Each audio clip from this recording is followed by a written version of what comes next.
Olá, amigos online, tudo bem? Estou de volta ainda com o PPA. Já passei pelas diretrizes, não é verdade? E agora vamos aos objetivos e sem perder tempo, já está na telinha. Vamos lá.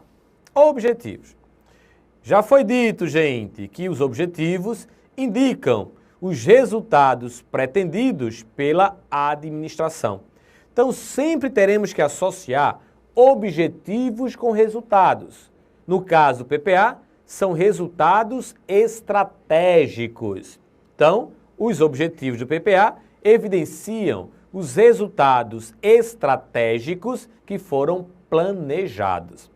Diretrizes de objetivos O. Para fecharmos DOM, faltam apenas as metas.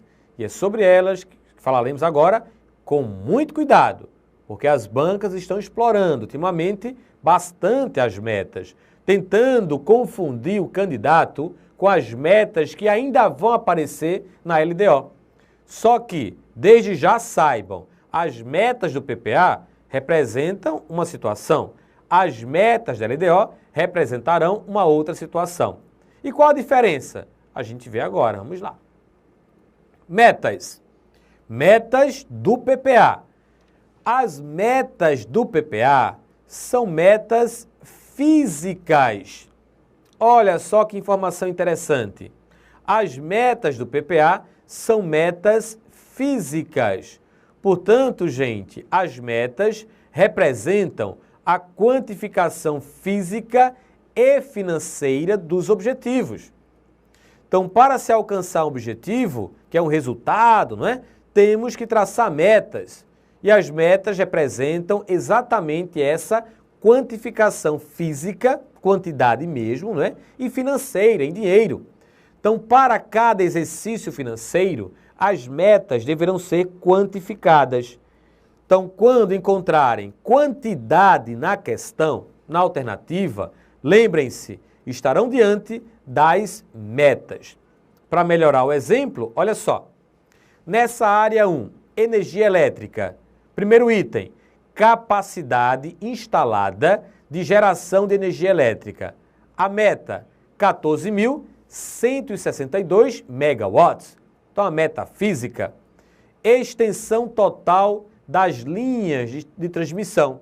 Meta física, 15.074 quilômetros. Então, a meta ela pode ser física, quantificada fisicamente, ou também financeiramente, hein? Tipo, meta para exportação, não sei quantos bilhões de dólares nos próximos 4 anos. Então, foi uma meta financeira.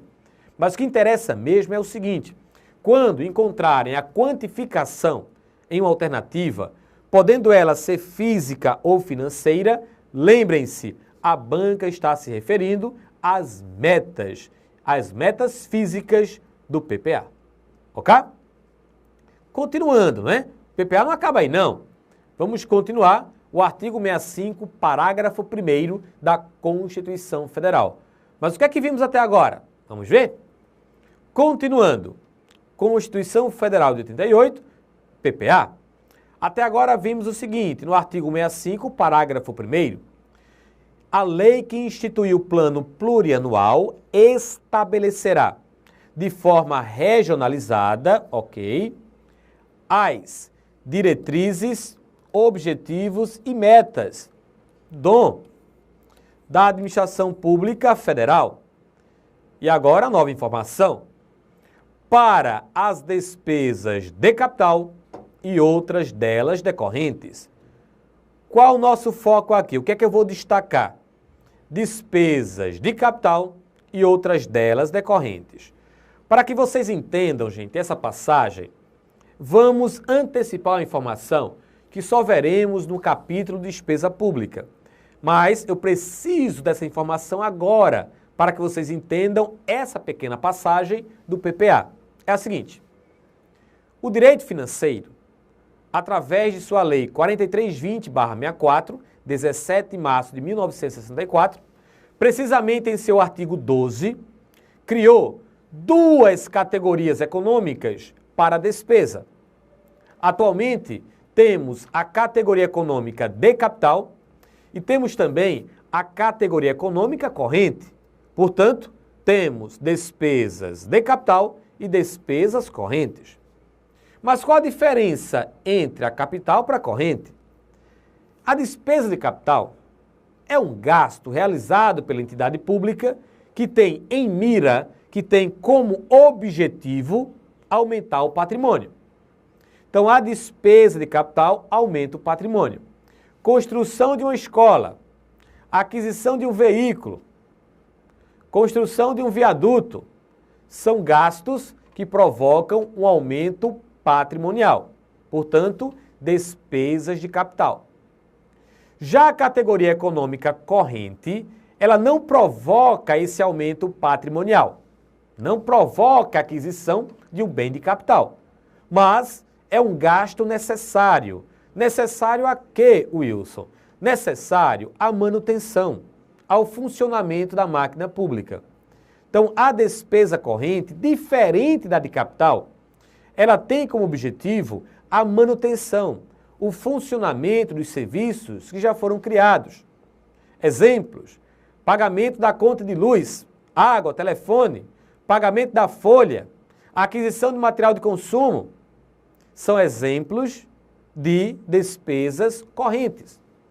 Mas, Wilson, o que isso tem a ver com o texto do PPA, da Constituição Federal? Não esqueçam que o PPA representa o querer fazer do governo, né? Aí digamos que o governo está elaborando o seu PPA. E para isso, ele está planejando, nessa elaboração, está planejando construir um hospital. Ele quer construir, ele quer fazer. E como o PPA é o planejamento estratégico, ele deverá criar um programa para esse hospital e incluir dentro do PPA. Ele tem que colocar no PPA. Mas, gente, esse hospital, ao ser construído, provocará um aumento patrimonial, não é verdade? Provocará um aumento patrimonial. Portanto, despesa de capital.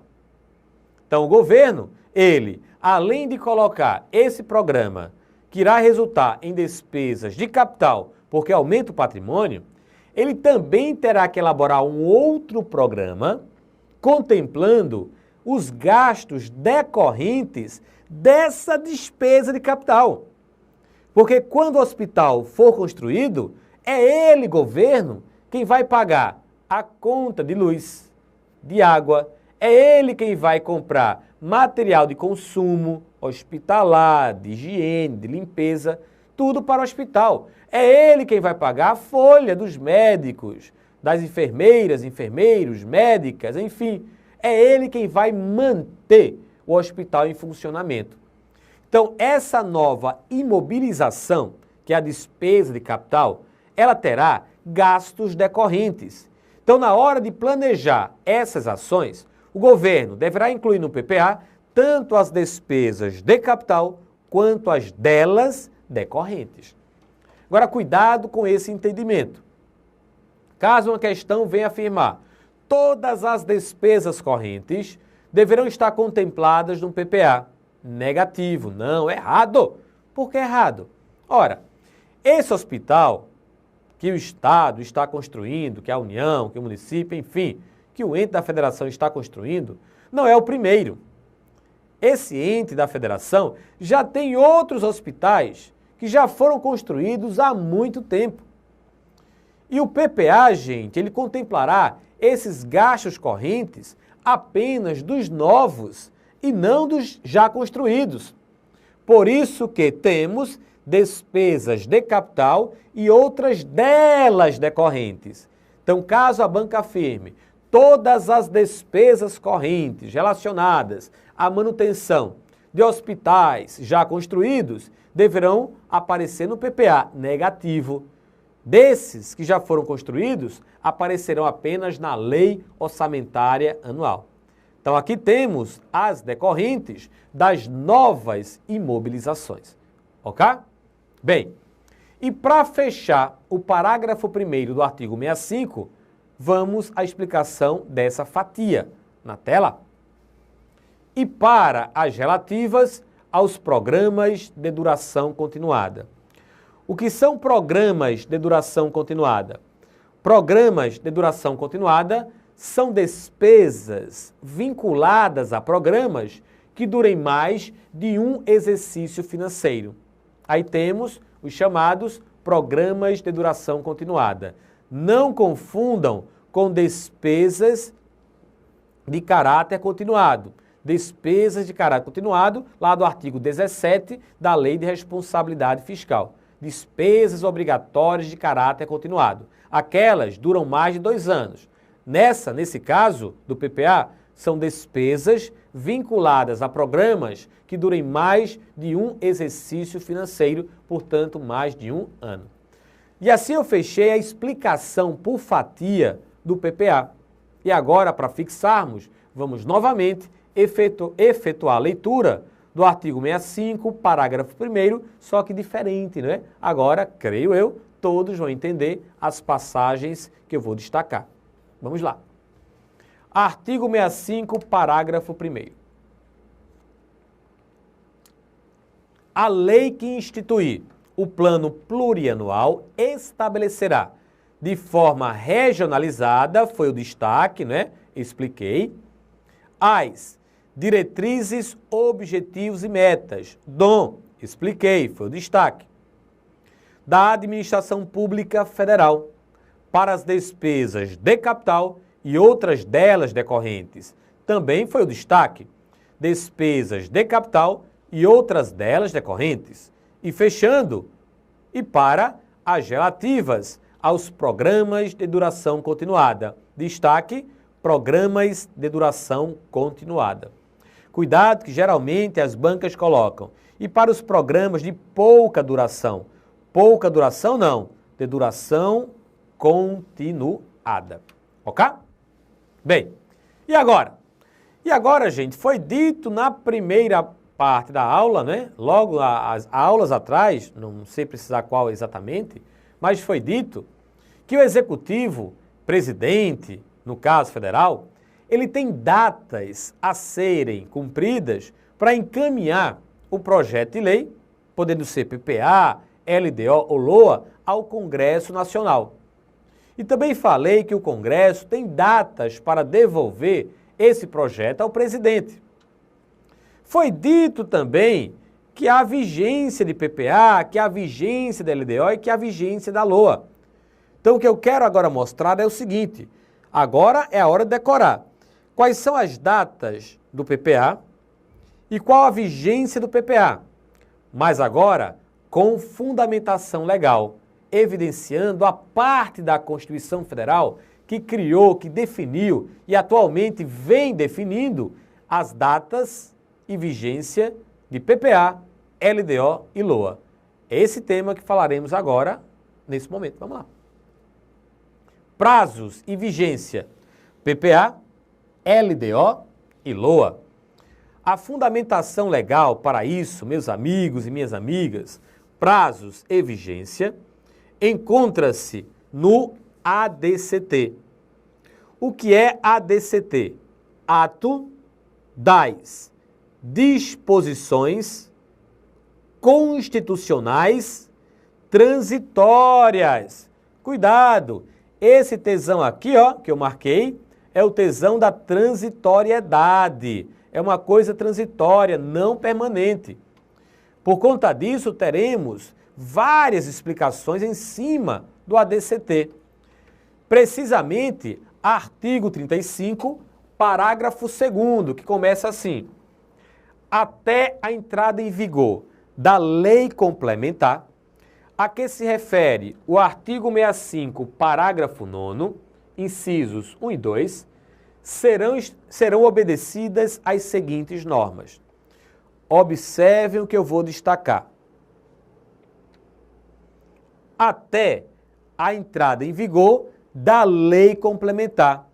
O que isso quer dizer?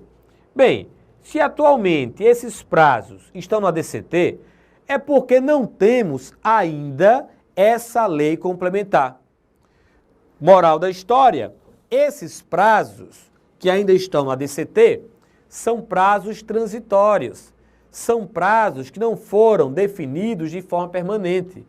Caberá a uma lei complementar definir de forma permanente os prazos do PPA, da LDO e da LOA também.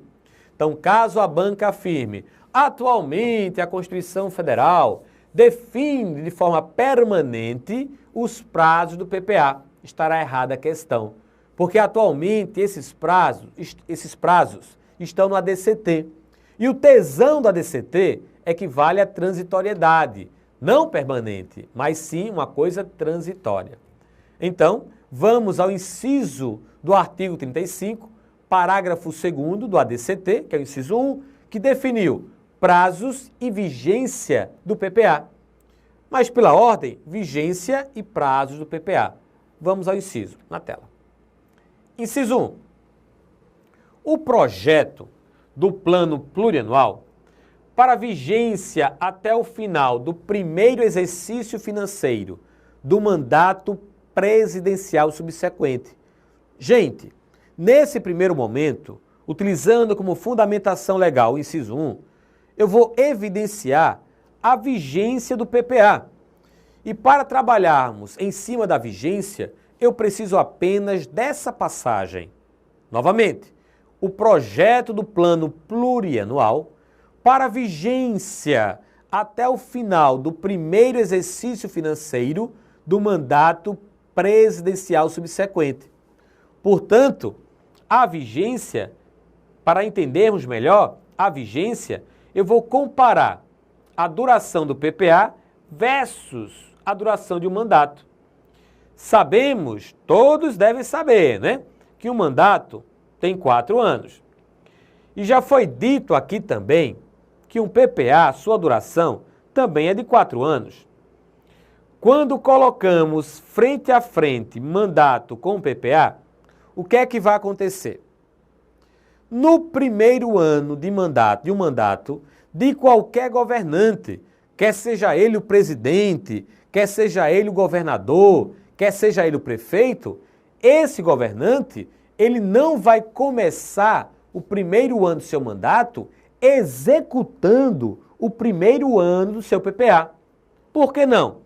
Porque no primeiro ano de mandato desse governante, ele executará o 4º ano do PPA anterior.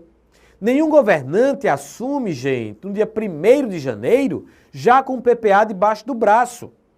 Ele assume, vai elaborar um projeto, vai encaminhar ao Legislativo para que esse projeto, transformado em lei, venha a ser executado no ano seguinte. Então, no primeiro ano de qualquer governante, ele não executará o primeiro ano do seu PPA.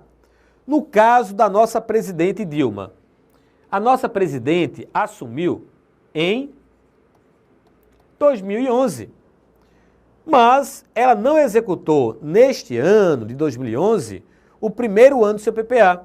Ela executou o 4º ano do PPA de Lula.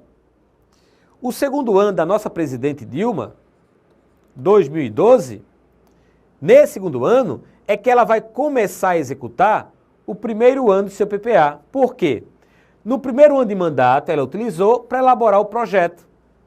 Projeto que deverá ser executado a partir do seu segundo ano. No terceiro ano de Dilma, 2013, ela executará o segundo ano do seu PPA. No 4º ano de mandato de Dilma, 2014, ela executará o terceiro ano do seu PPA. Mas, Wilson, você mostrou na figurinha que o PPA de Dilma vai de 2012 até 2015. E aí? Até agora você só colocou 3 anos. Gente, mas não esqueçam que a vigência do PPA ultrapassa o mandato do governante. Portanto, o último ano do PPA de Dilma, aqui, ó, será executado no primeiro ano do presidente seguinte ou de ela mesma, caso haja uma reeleição. O certo é que um governante jamais executará um PPA, o seu PPA, integralmente dentro do seu mandato. Porque no primeiro ano do seu mandato, ele deverá concluir o PPA do seu antecessor. Isso, na realidade, não acontece apenas para o PPA, não. Quando ele assume, ele não tem PPA, não tem LDO, não tem LOA. Então, gente, no primeiro ano do seu mandato, ele vai executar todas as leis orçamentárias que foram elaboradas pelo seu antecessor. Detalhe, embora não esteja impedido de propor uma alteração. Ele não elaborou o PPA que está executando no seu primeiro ano de mandato. Não elaborou a LDO, não elaborou a LOA, mas o mandato é dele. Se ele quiser alterar, ele pode.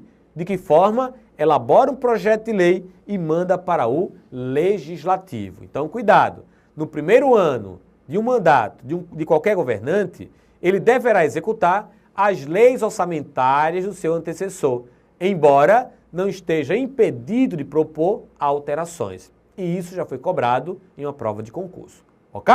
Bem, então vigência do PPA. E os prazos? E as datas limites que temos que decorar, Wilson?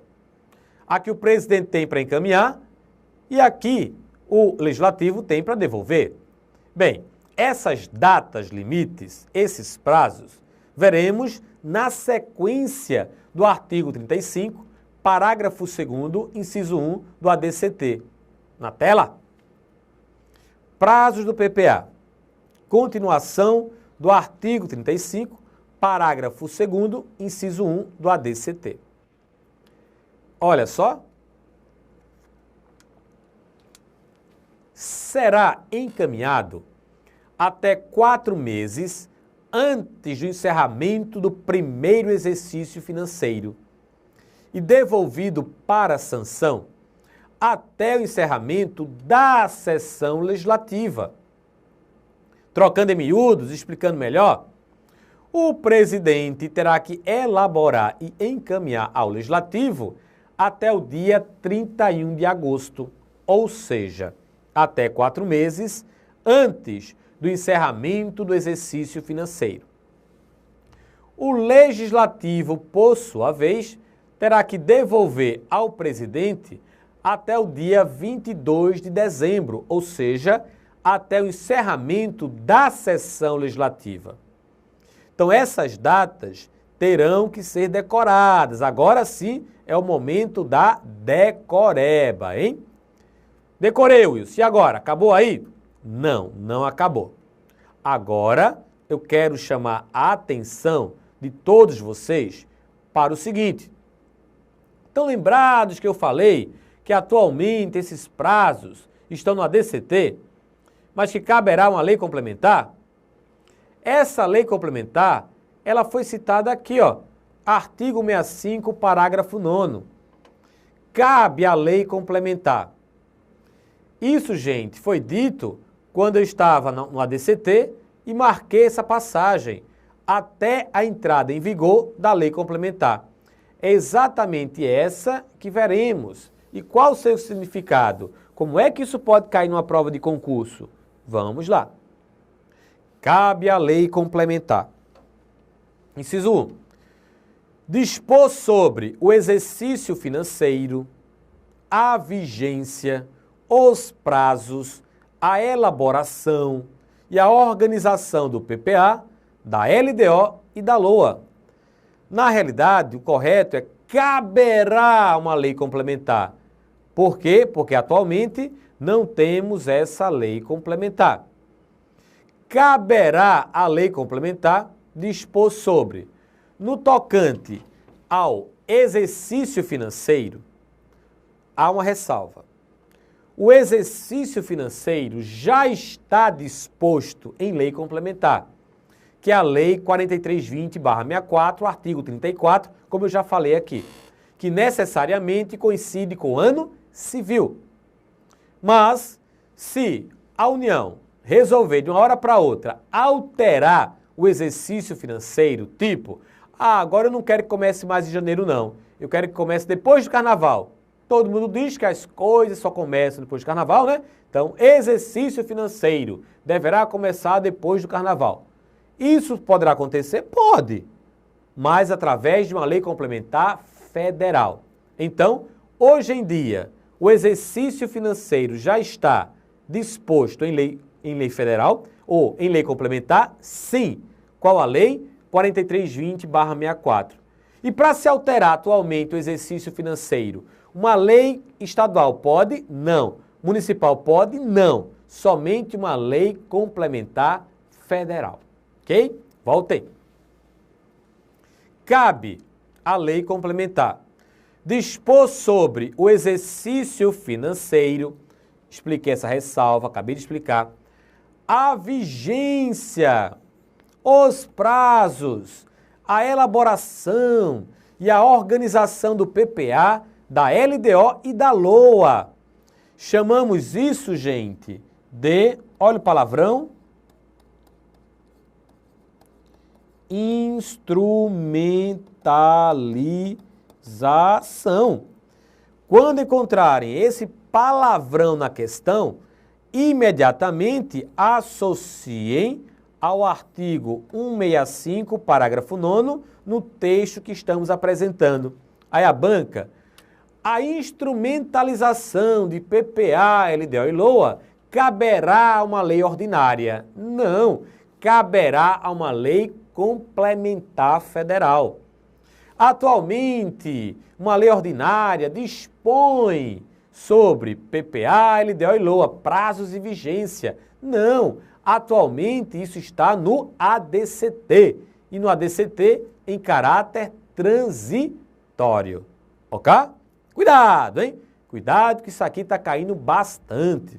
Eu costumo dizer que é até um artigo e um parágrafo da moda, porque está sendo muito utilizado e todo mundo está, as bancas estão usando. Então, é um dispositivo da moda.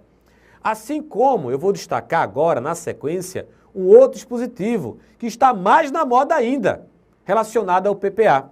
Vamos ver qual é? Na tela. Artigo 167, parágrafo 1º. Investimento cuja execução ultrapasse o exercício. Antes de passar para vocês todo o texto legal, vou explicar aqui. Investimento. O investimento deve ser tomado como uma obra, como uma construção, cuja execução ultrapasse o exercício. Esse ultrapasse o exercício não é uma obra que começou em 2012 e terminou em 2013. Não, porque essa obra poderia começar em novembro de 2012 e terminar em março de 2013. Ultrapasse o exercício quer dizer, a obra é maior que um ano. O seu prazo de execução não é passar de um ano para o outro, é a execução da obra, esse prazo superar a um exercício financeiro. Isto posto, vamos agora à leitura integral do artigo 67, parágrafo 1º da Constituição Federal. Artigo e parágrafo da moda. Leitura, depois explicação. Nenhum investimento cuja execução ultrapasse um exercício financeiro poderá ser iniciado sem prévia inclusão no plano plurianual ou sem lei que autorize a inclusão, sob pena de crime de responsabilidade. Gente, como eu já comentei aqui, investimento, que eu destaquei agora, é uma obra, é uma construção. E ultrapasse o exercício financeiro não quer dizer apenas de um ano para o outro, pode até ser, desde que o prazo de execução da construção da obra supere um exercício financeiro. Esse dispositivo constitucional trouxe uma regra que obrigatoriamente, está na Constituição Federal, não é? Obrigatoriamente deverá ser seguida quando a obra durar mais de um ano. Então, digamos que um prefeito quer realizar uma obra, olhou para o seu PPA e percebeu que essa obra não estava contemplada. Ele quer construir um parque para os seus munícipes.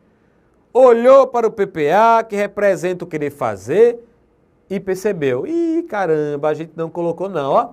E agora, meus assessores, como é que eu vou fazer? Como é que o prefeito vai fazer? Esperem na próxima aula que eu digo. Até já.